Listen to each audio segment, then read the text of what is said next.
Celebration बघायला मिळते। भाजप कार्यकर्ते पदाधिकाऱ्यांकडून आनंद व्यक्त केला जातोय, जल्लोष केला जातोय या विजयाबद्दल। 41 जागांवर भाजपने आघाडी घेतलेली आहे, तर आपने 29 जागांवर दिल्लीमध्ये भाजपचं सरकार बनणार हे आता स्पष्ट झालंय, कारण बहुमत भाजपला मिळालंय। त्या कलानुसार 27 वर्षांनंतर दिल्लीमध्ये भाजपचं कमळ फुलणार आहे। भाजप 41 जागांवर आघाडीवर आहे। आपच्या सत्तेला भाजपकडून सुरुंग लावण्यात आलाय।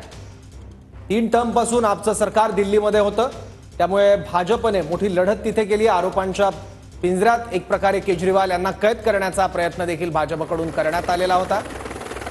तर भाजप 41 आणि आप 29 जागांवर आघाडीवर दिल्लीमध्ये भाजप सरकार स्थापन करणार असं हे आकडे सांगतायत। तब्बल 27 वर्षांनंतर भाजपला हे यश या ठिकाणी मिळालंय। दिल्लीकरांचं मन जिंकण्यामध्ये भाजपला यश मिळालं आहे। आणि आता 41 जागांसह भाजप दिल्लीमधला सगळ्यात मोठा पक्ष बनलेला आहे। 27 वर्षांनंतर भाजपचा दिल्ली विधानसभेतला वनवास हा संपताना दिसतोय आणि दिल्लीतल्या सत्तेची खुर्ची ही आता भाजपकडे जाताना बघायला मिळते। त्यामुळे आता प्रश्न एक पडतोय, तो म्हणजे भाजपकडून मुख्यमंत्री पदाचा उमेदवार नेमका कोण असणार आहे, कारण कुठल्याही चेहऱ्यावर भाजपने हे निवडणूक लढवण्याचं टाळलेलं होतं। तर भाजप 41 आणि आप 29 जागांवर या ठिकाणी आघाडीवर भाजपकडनं आतापासूनच जल्लोष करायला सुरुवात झाली आहे। केंद्रात सरकार असला तरी आतापर्यंत दिल्लीमध्ये सरकार स्थापन करण्यात भाजपला यश आलं नव्हतं, मात्र आता भाजपनं तब्बल 27 वर्षांनंतर दिल्लीमध्ये एक हाती सत्ता मिळवण्यामध्ये यश मिळवलेलं आहे। भाजपच्या रणनीतीचं यश मानावं लागेल, कारण अनेक मातब्बर नेते भाजपने या प्रचारात उतरवले होते। वेगवेगळ्या राज्यांचे मुख्यमंत्री सुद्धा होते, ज्यामध्ये महाराष्ट्राचे मुख्यमंत्री देवेंद्र फडणवीस यांचाही समावेश होता। अनेक दिग्गज नेत्यांची फळी कलाकार भाजपने प्रचारात उतरवले होते। यामध्ये मनोज तिवारी सुद्धा आघाडीवर होते।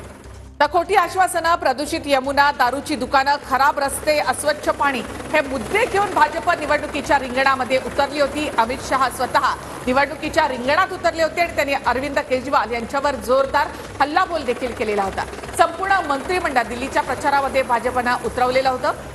त्याचबरोबर मोफत योजना केजरीवालांच्या त्या तशा सुरू राहतील, आणखी काही त्यामध्ये भर टाकली जाईल असं आश्वासन भाजपकडनं देण्यात आलेलं होतं। तर केजरीवाल यांच्यावर झालेले भ्रष्टाचाराचे आरोप, आपवर झालेले आरोप याचा देखील परिणाम आपला या ठिकाणी भोगावा लागतोय असं दिसतं। दिल्लीकरांनी केजरीवाल यांना सुद्धा नाकारलं असं नवी दिल्लीमधून पाहायला मिळतं। केजरीवाल 6व्या फेरी अखेरीस पुन्हा एकदा पिछाडीवर आहे। आता लेटेस्ट आकडेवारी आपण बघतोय, लेटेस्ट अपडेट बघतोय आकड्यांसंदर्भातली। 70 पैकी 70 जागांपैकी आता भाजप 41 जागांवर आघाडीवर आहे, तर आपचे उमेदवार 29 जागांवर। पण यामध्ये काँग्रेसचा मात्र दारुण पराभव झालेला दिसतोय, कारण काँग्रेसला भोपळा सुद्धा फोडता आलेला नाहीये। एकाही जागावर काँग्रेसला आघाडी घेता आलेली नाही। तर भाजप 41 आणि आप 29 जागांवर आघाडीवर। कलानुसार 27 वर्षांनंतर दिल्लीमध्ये भाजपचं कमळ फुलणार आहे। आपच्या सत्तेला भाजपकडून सुरुंग। त्यामुळे ऐतिहासिक विजय भाजपसाठी हा। तब्बल 27 वर्षांनंतर दिल्लीतल्या सत्तेच्या स्थानी भाजपने कमबॅक केलेला आहे। यासाठी मोठा संघर्ष भाजपला करावा लागला, कारण लोकसभा निवडणुकीत दिल्लीकरांनी भाजपला वेळोवेळी साथ दिली असली तरी विधानसभेत मात्र वेळोवेळी भाजपला नाकारलेलं होतं। पण यंदा दिल्लीकरांनी विधानसभा निवडणुकीचा कौल सुद्धा भाजपला दिलेला आहे। भाजपसाठी त्यामुळे ही मोठी दिलासादायक बाब म्हणावी लागेल। तर दिल्ली निवडणूक म्हणजे एक धर्मयुद्ध आहे असं आतिशी यांनी म्हटलेलं आहे, मात्र हे धर्मयुद्ध या ठिकाणी आपने या ठिकाणी पराभव होताना आपचा या ठिकाणी पाहायला मिळतोय। या धर्मयुद्धामध्ये आपचा पराभव होताना पाहायला मिळतोय। भाजप 41 आणि आप 29 जागांवर।